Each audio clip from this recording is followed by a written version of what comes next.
इतिहास में कुछ साल ऐसे होते हैं जो सच में पूरी दुनिया का नक्शा ही पलट कर रख देते हैं। आज के इस एक्सप्लेनर में हम बात करने वाले हैं एक ऐसे ही जियोपॉलिटिकल थ्रिलर की जिसने हमारी मॉडर्न दुनिया की नींव रखी। ये कहानी है साल 1498 की। एक ऐसी कहानी जिसमें समंदर की लहरें हैं, अनजाने रास्तों का खौफ है और है भारत तक पहुंचने के एक सीधे समुद्री रास्ते की वो हताश तलाश जिसने यूरोप के दो बड़े साम्राज्यों के बीच एक ऐतिहासिक रेस शुरू कर दी। यकीन मानिए, ये सिर्फ एक यात्रा नहीं थी, ये पूरी दुनिया को हमेशा के लिए आपस में जोड़ने की एक महाकाव्य जैसी शुरुआत थी। तो सबसे बड़ा और ड्रामेटिक सवाल यहाँ ये उठता है कि आखिर 15वीं सदी के यूरोपियंस ने अपनी जान हथेली पर रखकर इन अनजान और खौफनाक समंदरों में उतरने का रिस्क लिया ही क्यों? सदियों से यूरोप और भारत के बीच व्यापार तो हो ही रहा था। उनके पास छोटे और ट्रेडिशनल ज़मीनी रास्ते मौजूद थे। फिर अचानक ऐसा क्या हुआ कि उन्हें अफ्रीका के बिल्कुल नीचे से पूरा चक्कर लगाकर एक बेहद लंबा और जानलेवा रास्ता खोजने की ज़रूरत आन पड़ी? Section 1, the global spice crisis, या यूं कहें, ईस्ट के लिए यूरोप की वो बेचैन कर देने वाली भूख। चलिए इस सप्लाई चेन क्राइसिस को डीकोड करते हैं। देखिए, 15वीं सदी में यूरोप की इकोनॉमी में अचानक एक बहुत बड़ा एग्रीकल्चरल बूम आया। खेती के लिए बड़े बड़े जंगलों को साफ किया गया और क्रॉप रोटेशन जैसी साइंटिफिक तकनीकें अपना ली गईं। चारे वाली फसलें उगाई जाने लगीं और इसका सीधा असर ये हुआ कि वहाँ मवेशियों और भेड़ों की आबादी में भारी उछाल आ गया। अब जब मवेशी बढ़े तो मीट की सप्लाई भी बेतहाशा बढ़ गई। लेकिन उस जमाने में फ्रिज तो होते नहीं थे, राइट? इस बढ़ते हुए मीट को पकाने और लंबे समय तक प्रिजर्व करने के लिए उन्हें बस एक ही चीज़ की सबसे ज़्यादा ज़रूरत थी, और वो थे भारतीय मसाले। इंडिया के मसाले अब उनके लिए कोई लग्जरी नहीं थे, बल्कि रोज़मर्रा की ज़िंदगी का एक बेहद ज़रूरी हिस्सा बन चुके थे। वैसे दिलचस्प बात यह है कि यूरोप के पास भारत से ये मसाले मंगाने के लिए पहले से ही दो सेट राउट्स मौजूद थे। पहला था वो सदियों पुराना ज़मीनी रास्ता जो इराक, ईरान और अफगानिस्तान से होकर गुजरता था, और दूसरा था ट्रेडिशनल समुद्री रास्ता जो इजिप्ट, लाल सागर और अरब सागर से होकर भारत पहुंचता था। ये दोनों ही रास्ते काफी लंबे समय से यूरोप और भारत के बाजारों को जोड़े हुए थे। लेकिन फिर इतिहास ने एक बहुत ही क्रूर करवट ली। साल 1453 में ऑटोमन तुर्कों ने कॉन्स्टेंटिनोपल पर कब्जा कर लिया। ये यूरोप के लिए एक बहुत बड़ा झटका था। 15वीं सदी के अंत तक आते आते ऑटोमन साम्राज्य ने यूरोप और भारत के बीच के इन दोनों पुराने व्यापारिक रास्तों पर पूरी तरह से अपनी पकड़ बना ली।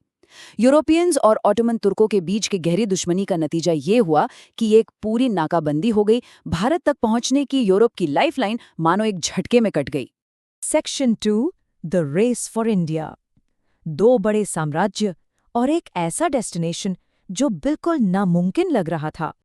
अब आप सोचेंगे कि गहरे और अनजान समंदर में जाने का ये कॉन्फिडेंस अचानक से आया कहाँ से? इसका सीधा जवाब है नेविगेशन की दुनिया में आई एक तकनीकी क्रांति।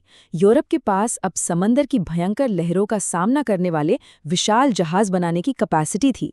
मैग्नेटिक कंपास और एस्ट्रोलोब जैसे टूल्स के एडवांस्ड इस्तेमाल ने समुद्री यात्राओं को पहले से कहीं ज़्यादा सुरक्षित बना दिया था। मतलब समंदर में उतरने की तकनीक उनके पास थी, बस ज़रूरत थी तो एक सॉलिड स्ट्रैटेजी की।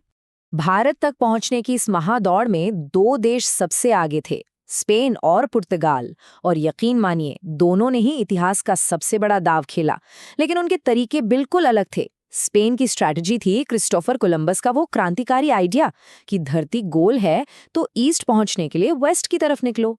वहीं पुर्तगाल का प्लान था विशाल और अनमैप्ड अफ्रीकी महाद्वीप के बिल्कुल नीचे से चक्कर लगाकर रास्ता निकालना। दोनों ही रास्ते एकदम अनजान थे और दोनों में ही मौत का खतरा 100% था। पुर्तगाल की तरफ से इस जुनून की शुरुआत की थी प्रिंस हेनरी द नेविगेटर ने।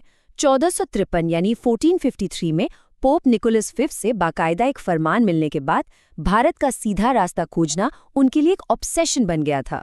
उन्होंने हर तरह का पैसा और रिसोर्सेज पानी की तरह बहा दिए, लेकिन समंदर इतना आसान कहाँ था। उनके तमाम हताश प्रयासों के बावजूद उनके जीते जी कोई भी पुर्तगाली नाविक इक्वेटर यानी भूमध्य रेखा को पार तक नहीं कर पाया। Section 3, storms and new worlds. चलिए देखते हैं कि कैसे अंधेरे में अनजाने में हुई खोजों ने दुनिया का नक्शा हमेशा के लिए बदल दिया। साल 1487, 1487, पुर्तगाल के किंग जॉन II ने एक बहुत ही निर्णायक कदम उठाया।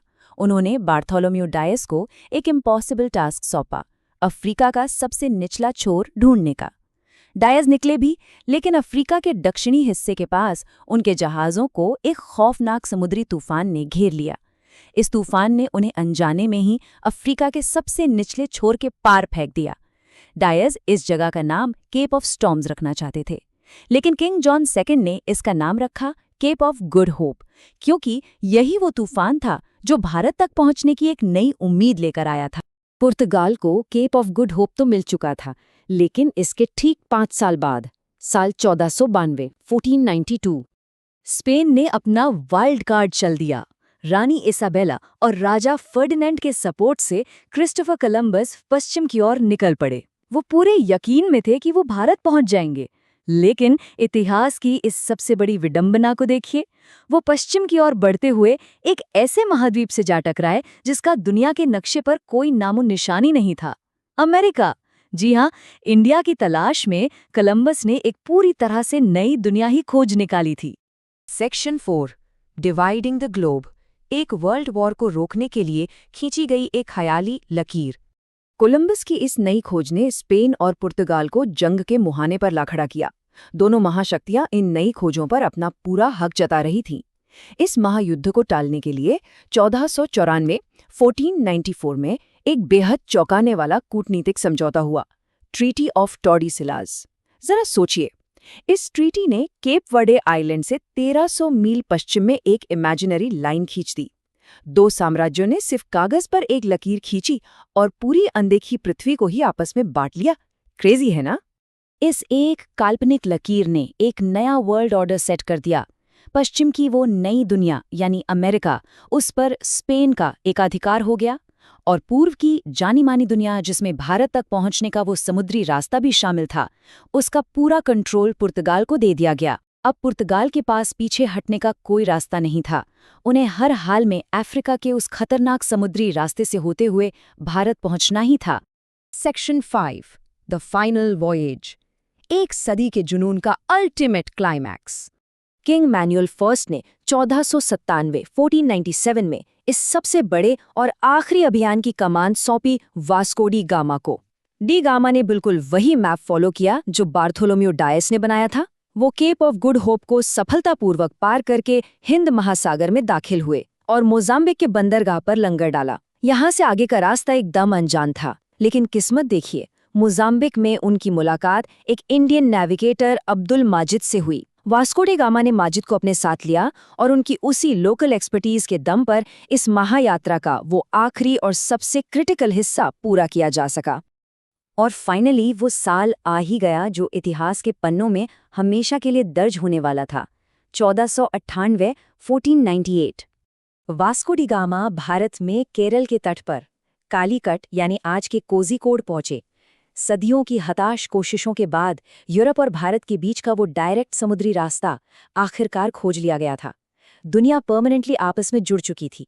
ये सिर्फ मसालों के व्यापार की जीत नहीं थी, ये एक ऐसे नए युग का आगाज था जिसने ग्लोबल ट्रेड को हमेशा के लिए पलट कर रख दिया, और आगे चलकर भारत के कॉलोनाइजेशन का रास्ता भी बिल्कुल यहीं से खुला।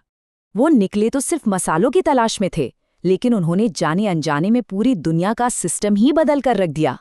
आर्थिक हताशा और तकनीकी दांव ने किस तरह एक नया वर्ल्ड ऑर्डर खड़ा कर दिया, ये कहानी उसका सबसे बड़ा सबूत है।